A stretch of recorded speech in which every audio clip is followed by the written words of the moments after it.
we are going to explore the ancient Hindu myth of Matsya. And it's an incredible narrative, really, one that starts with quite literally the smallest, most vulnerable creature you can imagine, and then completely explodes into this wild tale of universal destruction, cosmic battles, and the salvation of, well, all existence. Okay, let's dive into this. What do Noah's Ark, ancient Sumeria, and Hindu mythology actually have in common?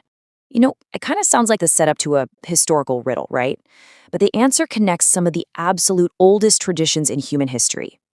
The big overarching commonality here is the globally recognized motif of the Great Flood, a cataclysmic deluge meant to basically wipe the slate of the world entirely clean. The flood myth is just a remarkably shared human story. We see it in the Genesis narrative, obviously, with Noah's Ark. We see it in ancient Sumer and Babylonia, where the fish god Ea warns a king about a coming flood. We see it pop up in Greek mythology, in the tales of the Maya peoples in the Americas, and even the Yoruba people of Africa. But today, we are zooming in on India's highly unique and honestly incredibly profound version of this global event. To really grasp the Indian flood myth, we first have to understand our main character. So, Matsya. It's a Sanskrit word that simply means fish, but its etymological roots are actually super fascinating. It comes from the root mad, so it can also mean to rejoice, or the joyous one. Now, Matsya is widely revered as the very first avatar, or earthly incarnation of the Hindu protector god Vishnu. And while Matsya's ultimate purpose is massive in scale, the story starts off in the most humble way possible. Part 1. Manu and the Little Fish. So the absolute earliest surviving account of this myth comes to us from an ancient Vedic text called the Shatapatha Brahmana. The story goes that the first man and ancestor king, Manu, is performing a water offering when he finds a tiny fish right in his hands. And this little fish actually begs Manu for protection. Why? Well, because of the law of the fishes. It's basically the ancient Indian equivalent to the law of the jungle, a really brutal reality where the big and strong inevitably devour the small and weak. The tiny fish is asking Manu for dharma, for righteous protection against this completely cruel law. Manu agrees, and in return, the fish makes a huge promise to save Manu from an impending doom. What happens next is just a miraculous progression of growth. On day 1, Manu gently places this tiny creature into a simple water pot, but within a couple of weeks, it completely outgrows it, so Manu moves it to a ditch or a tank. It outgrows that too. Fast forward a few months, and Manu literally has to carry this massive fish to the Ganges River. Finally, by the end of the year, the fish becomes so impossibly large that Manu has no choice but to release it into the boundless ocean. The tiny, weak creature Manu protected is now this magnificent giant, fully ready to reciprocate that protection.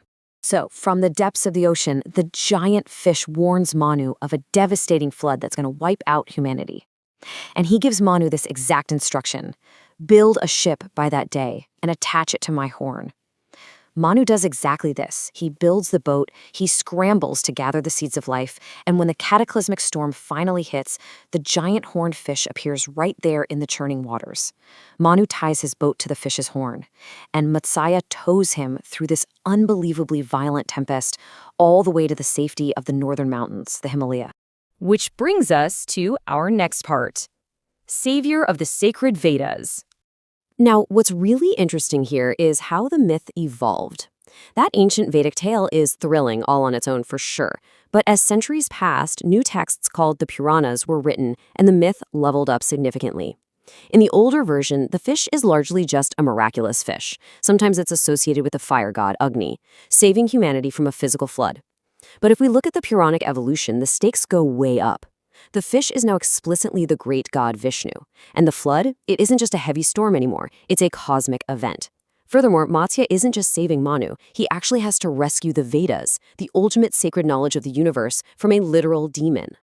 To wrap our heads around this Puranic version, we need to grasp a truly massive concept: Pralaya. We are not talking about a rainy day here.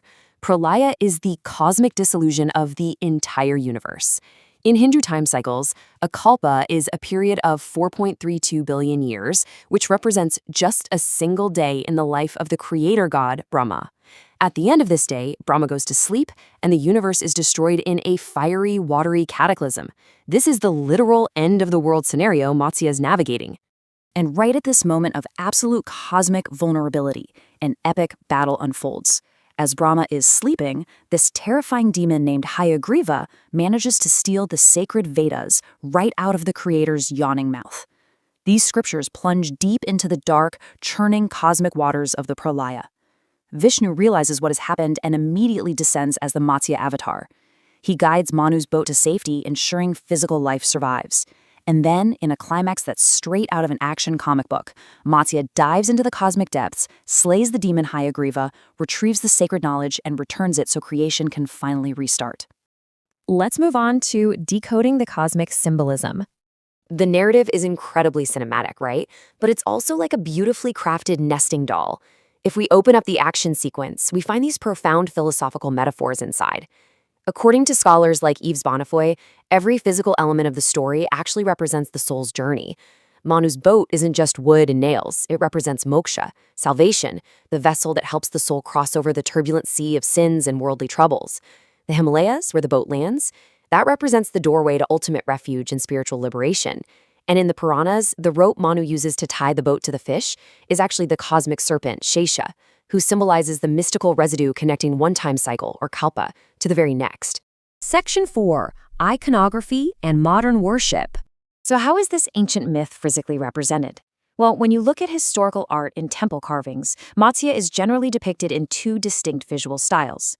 The first is zoomorphic, just a giant, beautiful golden fish, often with a single massive horn used to tow the boat. But the second is anthropomorphic and highly striking. It's the upper torso of a traditional four-armed Hindu deity connected seamlessly to the rear half of a fish. In this form, he wears a tall, conical crown and holds Vishnu's traditional weapons, the disc, the conch, a mace, and a lotus. You'll often see these amazing dynamic action scenes of this half-man, half-fish emerging from the waves to strike down a demon who is literally bursting out of a conch shell. Now, this reference isn't just trod in ancient stone either. The number 3 is highly significant here. The third day in the bright fortnight of the Hindu month of Chaitra is celebrated as Matsya Jayanti. This is the annual festival celebrating Matsya's birth, where devotees fast, take holy baths, and organize special worship ceremonies. And this brilliantly illustrates how the myth actively lives on today in some really specific, localized ways. For example, down in the southern Indian state of Kerala, at the Perimanpuram Vishnu temple, devotees engage in a primary ceremony called Minut. This is the beautiful, tangible ritual act of feeding the fish. It's a practice that directly connects right back to King Manu feeding and protecting that tiny fish in his little water pot thousands of years ago. Which really brings us to the overarching theme, the big moral takeaway of this entire epic.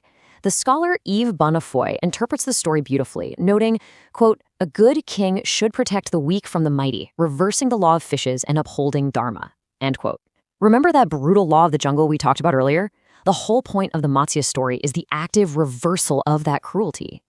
So, the crucial takeaway from this entire explainer is simply this. True power is measured by a willingness to protect the vulnerable.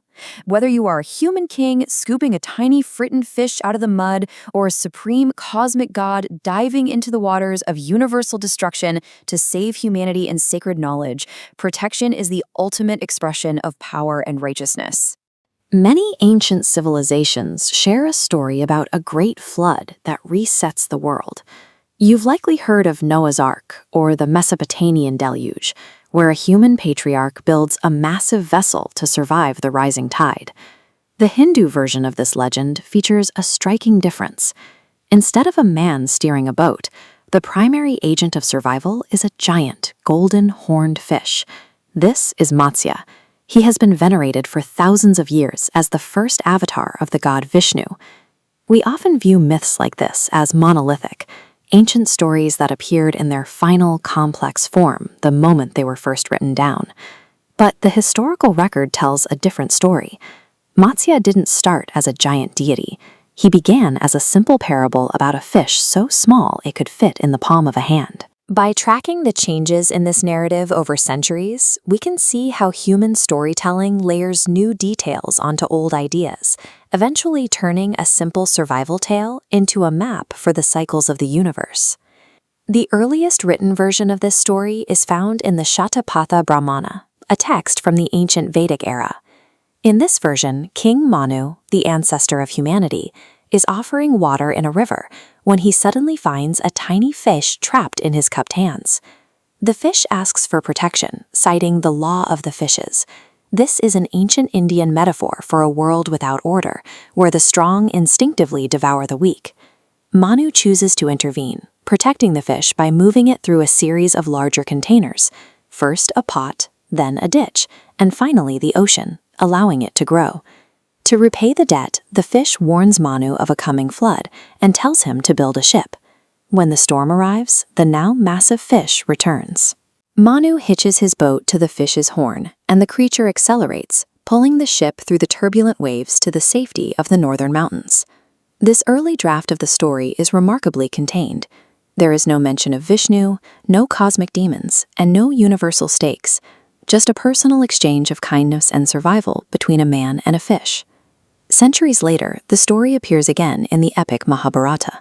While the plot remains similar, the scale of the narrative has widened. The first major change is the identity of the fish. It no longer identifies as a simple magical animal, but as the creator god, Brahma. Before the flood, the fish gives Manu new orders.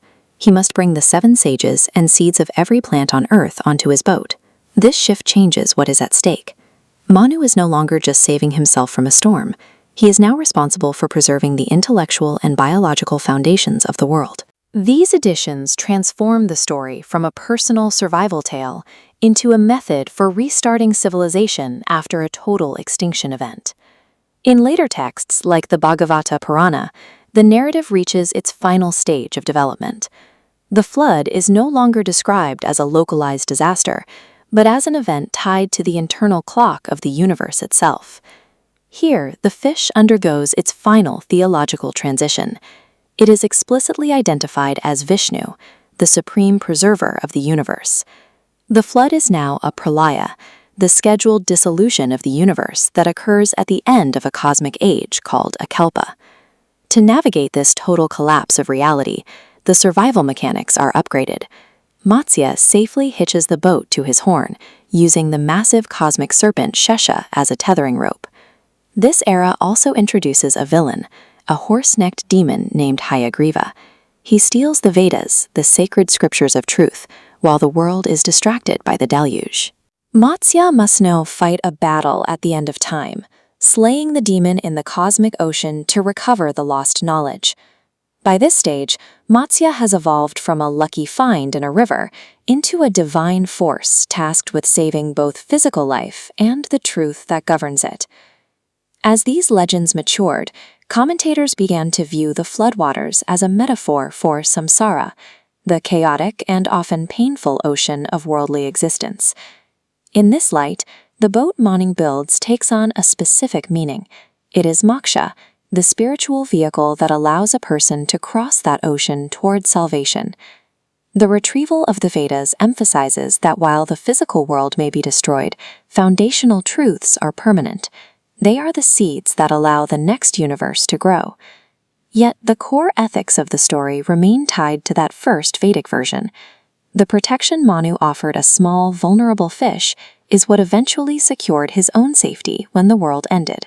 The evolution of Matsya shows that in this worldview, an apocalypse is not a final stop. It is a recurring tide, meant to wash away the old so that something new can begin.